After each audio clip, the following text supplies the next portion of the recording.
Persona 5 doesn't exactly give us much to go on with Shido, one of the core antagonists of the game. We get to know most of our other enemies well, but Shido remains a mystery to us even after the game is over. On a character level, I believe this makes Shido kind of boring, but for what he represents, the choice of leaving him a mystery is extremely smart.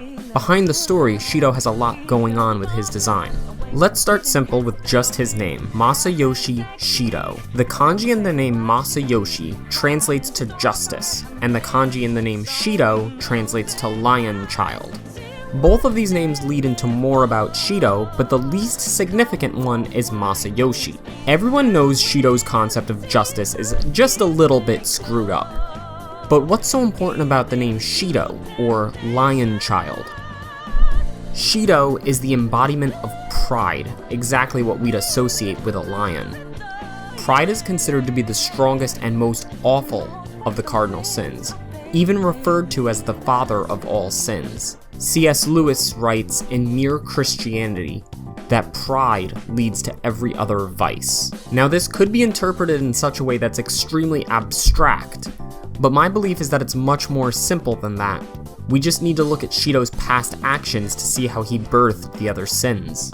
The Conspiracy is an organization that exists behind the scenes throughout Persona 5, and most of our targets exist from within this conspiracy, namely Kaneshiro, Madarame, and Okumura.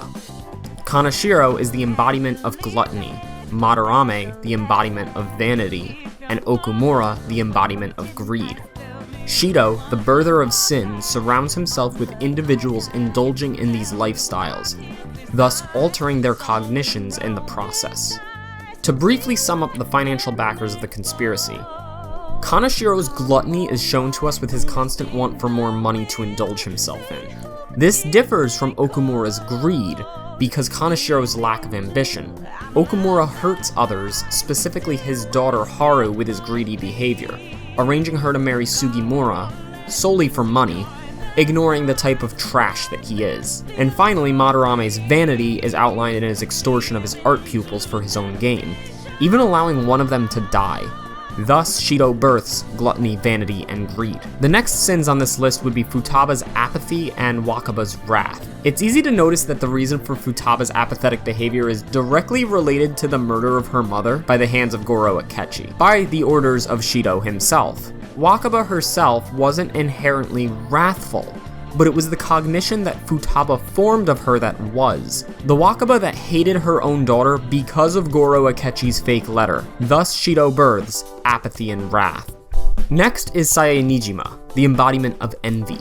Under the employment of the SIU director, who is also part of this conspiracy, jealous of those who surround her, she resorts to tampering evidence to come to conclusions of guilt, due to the lack of faith in her own ability. Stuck in this hellhole, she becomes envious of those with actual freedom and sees herself in a dead-end slave job. After Okumura's death, she is clutched by Shido under the control of the SIU director, after Shido is sure she'll do anything to get ahead. Thus Shido births envy. And finally, we come to Suguru Kamoshida, lust. Kamoshida is more a byproduct of the conspiracy, but not a victim so much as Futaba and Sae were.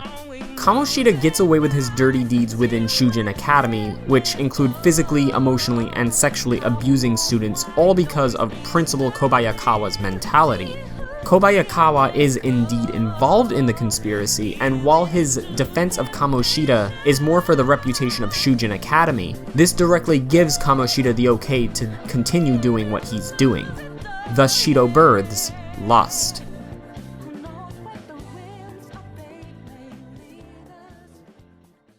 Okay, fair warning.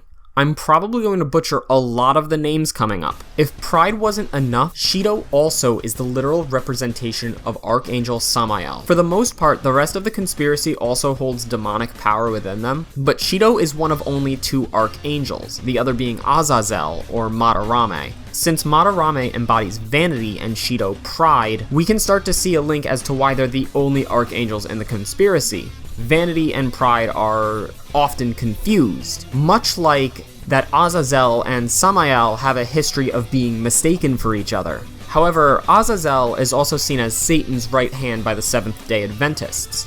As Madarame is one of Shido's prime financiers, This also strengthens the bond between them. Hanashiro's demonic representation of Baal is also sometimes interpreted as Satan's next in command.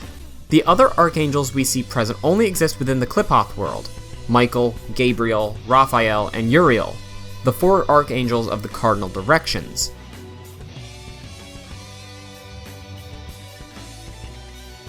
Three of which were named by Pope Gregory to have acted as a global zeitgeist alongside 4 other archangels, one of which is named Samael. In Persona 5, Samael is currently acting as that zeitgeist as Masayoshi Shido, the man running for Prime Minister of Japan with a drive to change the ways of society. Samael is also known by 2 other names in Gnostic teachings, Salkas and Jaldabaoth. Jaldabaoth happens to be the conductor of the entire conspiracy and the final antagonist of Persona 5, who, like Shido, is the culmination of sin.